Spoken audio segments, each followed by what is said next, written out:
Hare Krishna. I am Bhakti Vinod Swami from South India. Yes, how can I help you? Okay. Yes, Guru Maharaj. I will ask you, how do you think about cow protection? How is it important to protect the cows, Maharaj? Well, we are all members of the International Society for Krishna Consciousness. We are Krishna's devotees, we claim to be. And cows are very dear to Krishna. And therefore there is no doubt that cows should be protected because they are so closely related to Krishna. And Krishna loves cows. So that's one thing definitely we need to do. Other thing is, cows are such wonderful sattvic animals. And simply on the basis of consideration for other living beings, cows should definitely be protected because they give you milk, they give you so many wonderful things. That's one reason. Other thing is that it's a dharma of Vaishyas to protect the cow. It's the assigned dharma of Vaishyas. Krishi Gorakshaka Vanijyam Vaishya Karma Svabhavajam, Krishna explains in Bhagavad Gita. Therefore it is a duty to protect the cow. Actually, in the Vedic literatures, cow is manifested itself because only with the cow you can perform yajna. Krishna is explaining that yajna is so important in the human cycle that everything that the human being does, he has to perform yajna. And by yajna he propitiates all the demigods, and Krishna supplies to the demigods, and the demigods supply to the human beings all their requirements. So with the cow only you can get ghee, milk, curd. All these things are very much necessary for the yajna.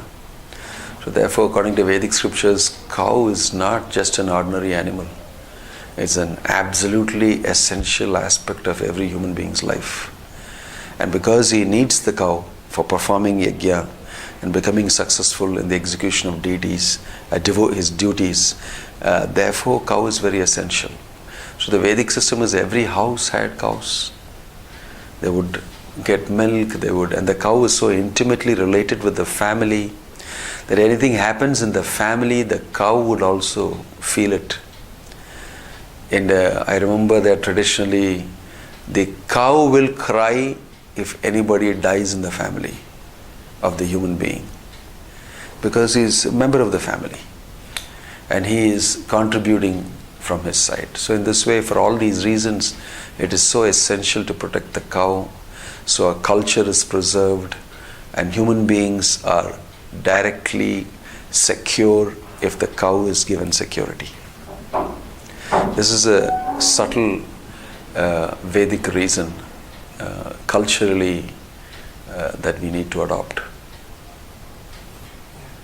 Can you give us story from Krishna's Leela related to cow protection, Guru Maharaj?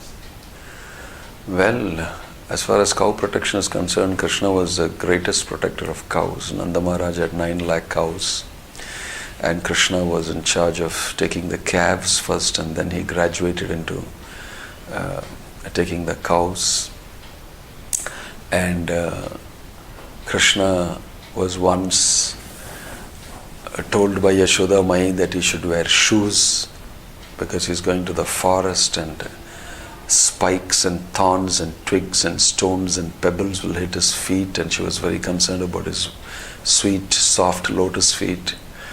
And she provided a shoe, and Krishna said, very good, shoe and umbrella, but I can use it only if all my cows also get shoes and umbrellas, which is like a huge job. You have to have a shoe manufacturing company.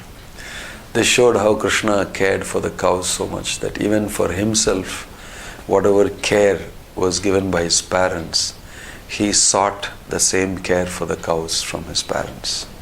So no doubt he was very concerned about the cows.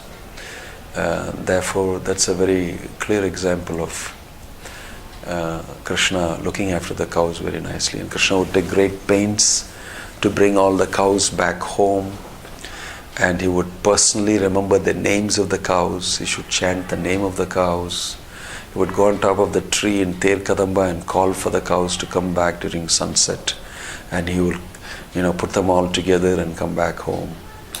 So from all these leelas and many more such leelas, we know that Krishna was very, very protective of the cows. Following in his line, we should also at least try to do some protection. Yes. So one question, Maharaj. What should devotees do in this era to protect the cow like that? So because we know that Krishna wants all devotees, his devotees to protect the cow, same as him like that. So what is your suggestion to all devotees in ISKCON to follow Krishna's? Well, devotees in ISKCON have already got an instruction from Prabhupada throughout his books. Prabhupada is mentioning you should protect the cow.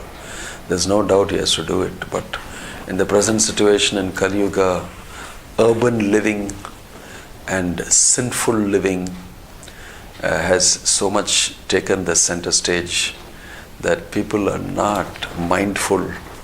Their consciousness is so materialistic.